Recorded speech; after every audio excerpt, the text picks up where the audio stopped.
Imagine rolling into 1936 America and hearing a sound unlike anything the streets had known before. The deep, pulsing heartbeat of the Harley-Davidson Knucklehead, a motorcycle that redefined what power, endurance, and style could mean all at once. This wasn't just another machine. It was the answer to a question no one had asked yet. What if a motorcycle could feel as commanding as an automobile while remaining nimble enough to carve through winding roads and rugged backcountry? The Knucklehead's overhead valve engine looked strange at first glance, with rocker boxes that resembled clenched fists. But inside those fins was the promise of a new future for American riders. It was the spark of modern motorcycling, an audacious gamble at a time when the nation was crawling out of the Great Depression and every decision carried the weight of survival. If the Knucklehead failed, Harley-Davidson might have slipped into obscurity like so many others. Instead, it became the crucible where the company's identity was forged. Think of it not just as a motorcycle, but as a blueprint for how America would come to understand motorcycles as a whole, machines of strength, rebellion, and freedom wrapped in steel and chrome. And behind every detail, every ribbed cylinder head, every quirk of its engineering, was a story of how Harley dared to reinvent itself when the odds were stacked against them. Today, looking back at the Knucklehead, we don't just see a vintage bike. We see the moment Harley-Davidson stopped surviving and started leading. If you love stories of machines that changed history, make sure to like and subscribe and drop a comment telling me which motorcycle you'd like us to dig into next. The Harley-Davidson Knucklehead of 1936 entered the world not as a polished legend, but as a daring experiment. Harley's first overhead valve V-twin in full production. At a time when most riders were used to flathead designs, this motorcycle stood out with its strange but striking knuckle-shaped rocker boxes. Early adopters saw not just a new engine, but a new idea, that motorcycles could deliver higher compression, more horsepower, and a promise of future speed without abandoning the rugged durability Americans demanded. The Knucklehead quickly became a touchstone in Harley's lineup, but to understand why, we need to trace the climate it was born into. Microstory: the 1930s were brutal for manufacturers. The Depression had erased countless companies from the map. Yet in 1936, Harley-Davidson unveiled the Knucklehead as a lifeline, a product bold enough to risk everything. Imagine the boardroom tension, resources drained, competition circling, and the decision to gamble on a complex new overhead valve design when rivals were folding left and right. Had it misfired, Harley might have joined the long list of vanished brands. Instead, this choice positioned the company as not just a survivor, but a pioneer willing to embrace engineering that promised greater thrills and greater reliability. Context digest. Motorcycling in the 1930s was caught between necessity and aspiration. Many buyers wanted dependable machines for police duty, postal service, or daily commuting, but a growing subculture craved performance, endurance, and style. The Knucklehead was pitched to both groups, advertising dependability while hinting at a thrill ride. In a decade where affordability was paramount, the very existence of the Knucklehead was a statement. Harley was betting that America's desire for freedom on two wheels could not be extinguished by economic hardship. Reflection bridge.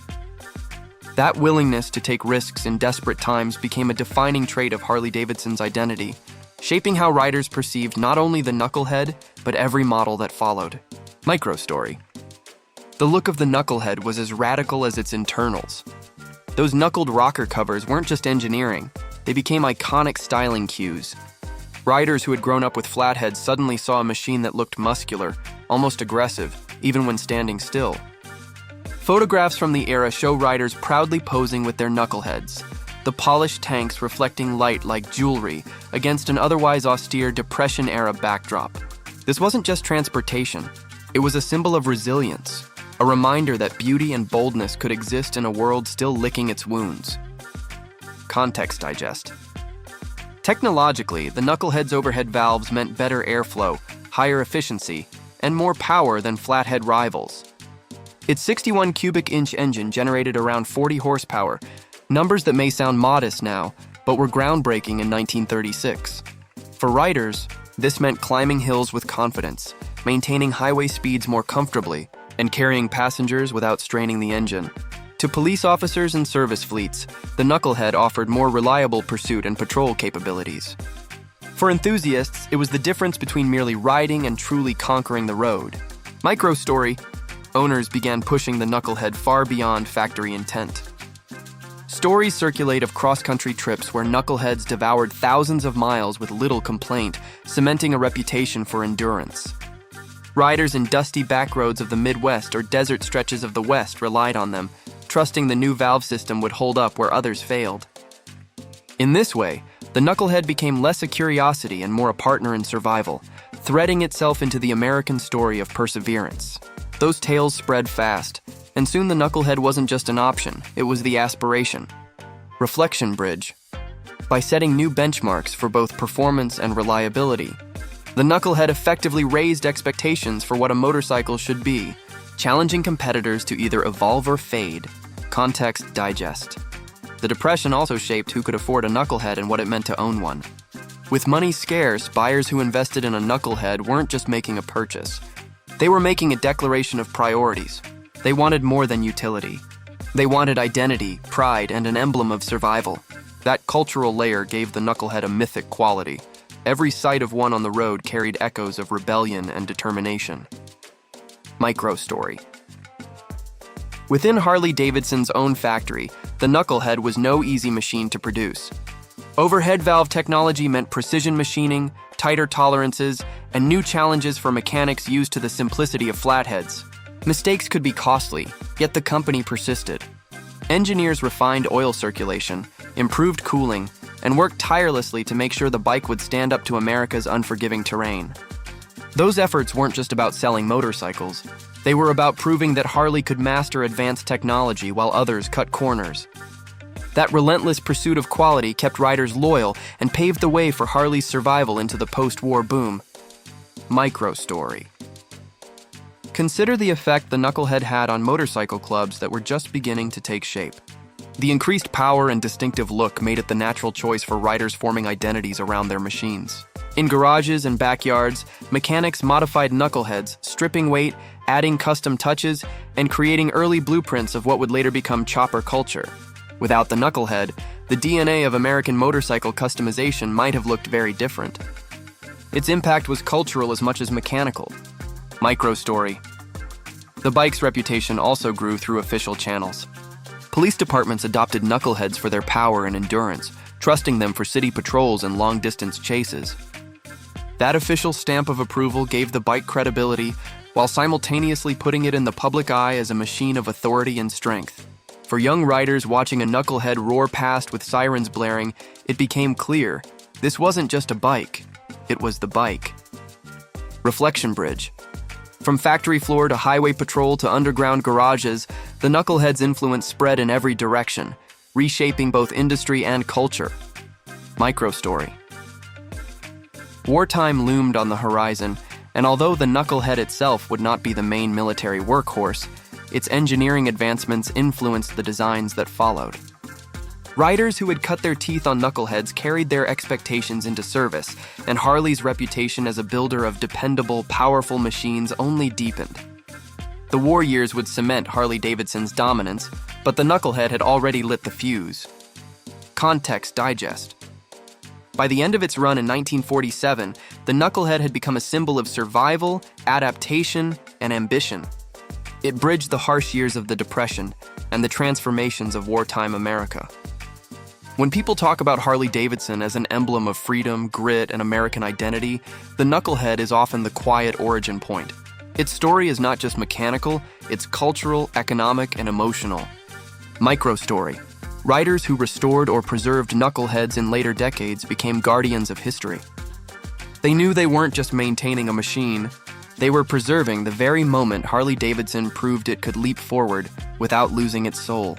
At rallies and shows, Knuckleheads drew crowds not simply for their rarity, but for what they represented. The courage to evolve when everything said play it safe. That symbolism remains magnetic even today. With the 1936 Harley-Davidson Knucklehead firmly established as a product of risk, resilience, and reinvention. The next layer of the story unfolds when we look at how this motorcycle reshaped competition, community, and the broader vision of what Harley could become. The Harley-Davidson Knucklehead of 1936-1947 was more than just a motorcycle. It was a declaration that engineering could rewrite identity. From its first release, riders realized this wasn't a stopgap or a gimmick. It was a whole new chapter in Harley's survival story. In the previous decade, flatheads had been the standard, but the Knucklehead arrived like a lightning strike, demanding rivals take notice. Its impact wasn't confined to riders or dealerships. It spread through the very fabric of American transportation, reshaping expectations of what motorcycles could be. Microstory. Imagine a rider in 1937 climbing onto a Knucklehead for the first time. The bike feels alive, eager, and strong, pulling harder than anything they've owned before. Word spreads, first through small-town roads, then through city traffic, and finally across state lines. Suddenly, the Knucklehead isn't just a machine, but a reputation you can hear before you even see it. That rider returns from a 200-mile journey without breakdowns, while neighbors still wrestle with bulky older bikes. Reliability becomes gospel, and the Knucklehead becomes proof that progress is not only possible, but practical. Context digest. The mid-1930s motorcycle market was fragile. Rival manufacturers were cautious, focusing on economy models or shrinking their lineups. Harley-Davidson's decision to gamble on the Knucklehead put them in a unique position. They weren't merely selling performance. They were selling faith that motorcycling had a bigger, brighter future than anyone dared to predict. This optimism resonated with a country still clawing its way out of depression, giving riders something tangible to believe in. Reflection bridge. The Knucklehead wasn't just Harley's success. It became the measuring stick by which every rival's courage was judged. Microstory. As the Knucklehead's reputation grew, underground racing scenes began to adopt it. Without needing formal factory endorsement, riders discovered that the 61 cubic inch V-twin could be tuned, modified, and pushed well past its stock potential. Dirt tracks, county fairs, and backroad runs echoed with the growl of overhead valves doing what flatheads never could. These grassroots competitions helped spread the Knucklehead's myth, making it the choice for those who wanted to prove something, not only to themselves, but to their communities. Microstory. Customization exploded around the Knucklehead in ways Harley couldn't have fully anticipated. Riders stripped off excess weight, reshaped fenders, and experimented with paint schemes. In doing so, they laid the foundation for the post-war chopper scene. The Knucklehead's architecture allowed it to transform, serving as a canvas for personal expression at a time when individuality was scarce. For some, the Knucklehead became less a product and more a statement. This is who I am, and this is what I ride. Context digest. During the late 1930s, Harley-Davidson marketed the Knucklehead not only as a machine for enthusiasts, but also as a reliable partner for professional use. Police departments bought fleets, delivery companies relied on them, and traveling salesmen found freedom in their durability. This dual-purpose appeal set Harley apart. It proved that performance could serve the needs of both thrill seekers and those who depended on a motorcycle for daily bread. That balance widened Harley's customer base and cemented its place at the top of the market. Microstory. As the Second World War erupted, many Knucklehead riders enlisted or were drafted, leaving their bikes behind. Families stored them in barns, garages, and sheds, waiting for their return. When the war ended, those same riders came back to machines that represented their youth, their resilience, and their longing for freedom after years of regimentation. For many veterans, the Knucklehead became a bridge from military duty back to personal liberty. It wasn't just a motorcycle waiting at home, it was a reminder of who they were before the war and who they still wanted to be. Reflection bridge. That bond between veterans and their Knuckleheads planted the seeds of post-war motorcycle clubs, where identity and machine fused in ways America had never seen before. Context digest. Post-war America was changing fast. Highways expanded, suburbs sprawled, and consumerism boomed. Amid all this, the Knucklehead carried a distinct aura. It wasn't the newest anymore, but it had proven itself as the bike that endured the Depression and the war years. Riders who clung to their Knuckleheads were sending a message. They valued authenticity over trend, durability over novelty. This ethos influenced not just Harley's image, but the culture of motorcycling itself. Microstory. Collectors and restorers of the 1950s and 1960s began to realize what they had. A well-kept Knucklehead wasn't merely an old machine, it was a living artifact.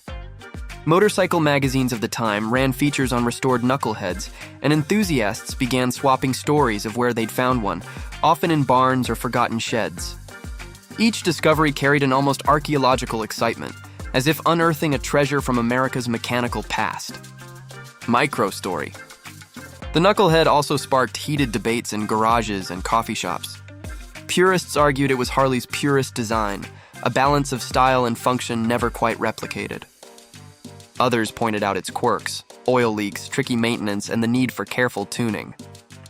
But even critics couldn't deny that the Knucklehead had changed the game.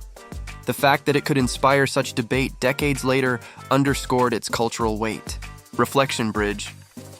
In its time, the Knucklehead wasn't flawless, but it was transformative, and transformation lasts longer than perfection. Micro-story. Young riders of the 1960s, inspired by veterans and custom builders, often started their motorcycle journeys on second-hand Knuckleheads. They were cheaper than new models, rugged enough to take abuse and open to endless modification. For these riders, the Knucklehead wasn't just history. It was an entry point into freedom.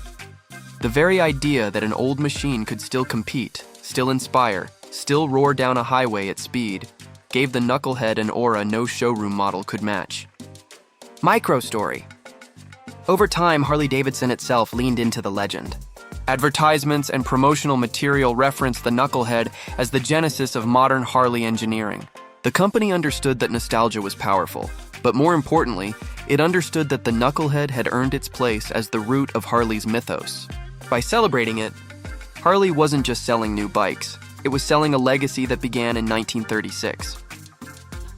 By examining how the Harley-Davidson Knucklehead didn't simply survive but thrived through depression, war, and cultural upheaval, we begin to see its larger role, not just in Harley's lineup, but in shaping the mythology of American motorcycling itself. That mythology leads us directly into the broader question of legacy. What does it mean, decades later, to call the Knucklehead the motorcycle that started it all? The Harley-Davidson Knucklehead of 1936-1947 stands today as the point where myth and machine fully merged. From its very first overhead valve roar, riders sensed that this was more than a motorcycle. It was the template for freedom on two wheels. By the time its production closed in 1947, the Knucklehead had already etched itself into America's cultural and industrial DNA. It wasn't just about engineering breakthroughs. It was about survival, identity, and the spark that carried Harley-Davidson into the modern era. Micro-story. Consider the collector in the 1970s who uncovers a dusty Knucklehead in a neighbor's barn.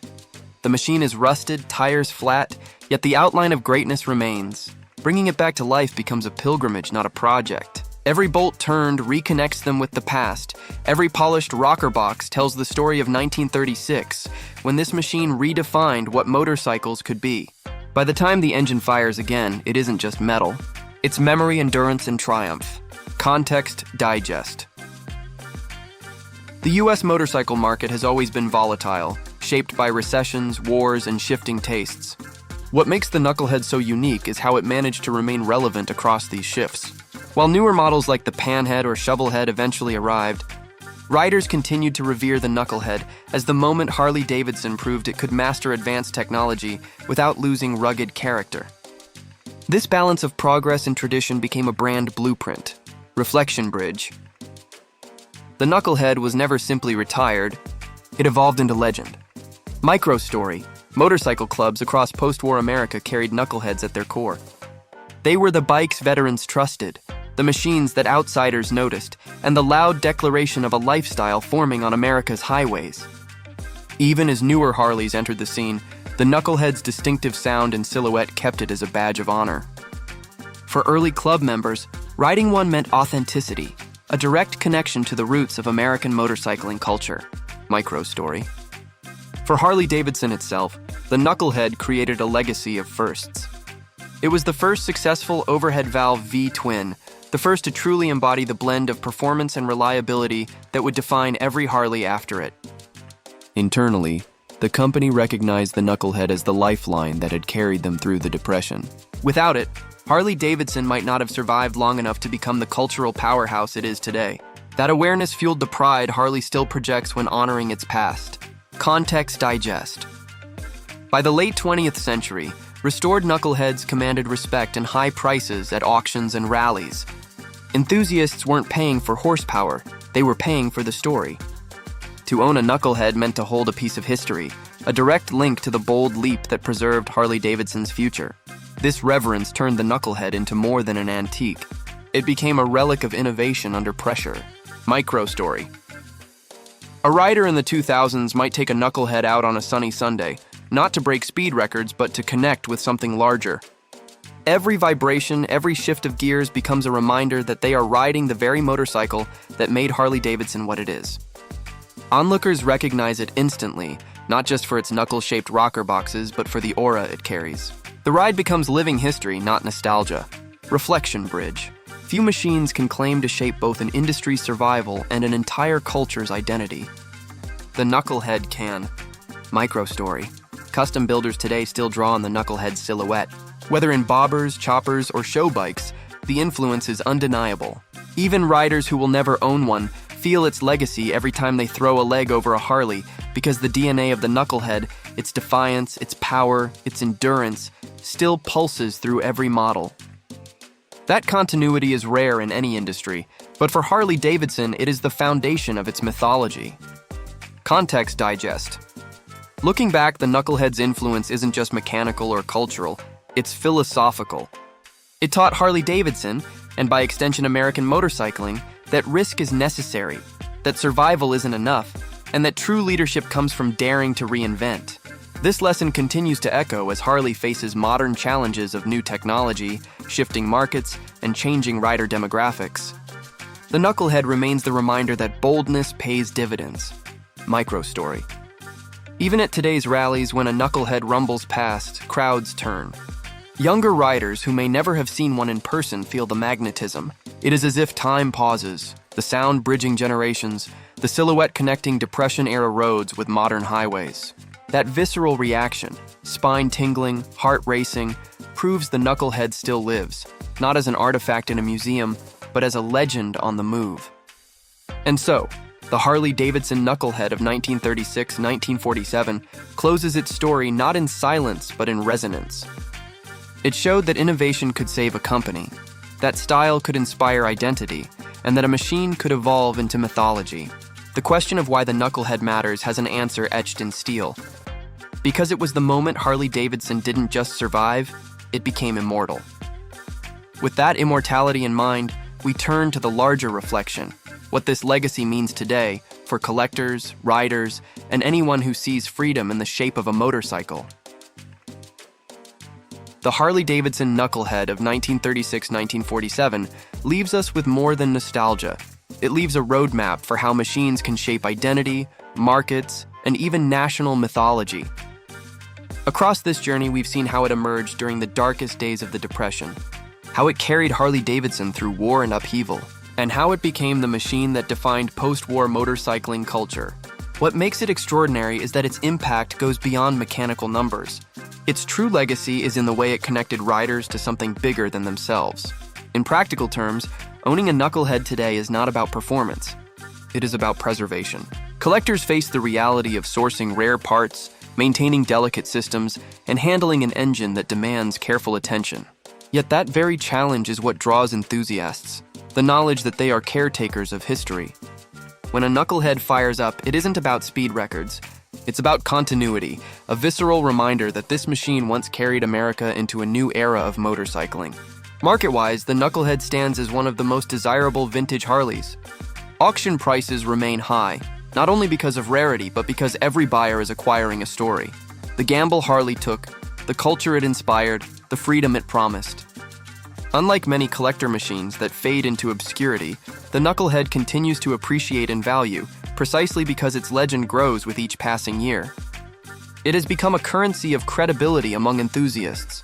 To own one is to signal deep respect for the roots of Harley-Davidson. For US viewers especially, the Knucklehead resonates because it is both product and parable. It reflects a time when America itself was tested by hardship, when survival demanded courage, and when reinvention was the only path forward. The Knucklehead mirrors that resilience, reminding us that boldness can turn crisis into opportunity. And for modern riders, whether you own a Harley or not, the Knucklehead is the reminder that motorcycling has always been about more than transport. It has been about spirit, independence, and enduring identity. As we close, picture that moment in 1936 when the first Knucklehead thundered to life. That sound still echoes today, carried in every Harley that followed. Carried in every rally where steel and chrome meet open air. Carried in every rider who sees freedom not as an idea, but as a road beneath two wheels. The Knucklehead was the beginning of modern Harley-Davidson, and it remains the proof that sometimes a single machine can change everything.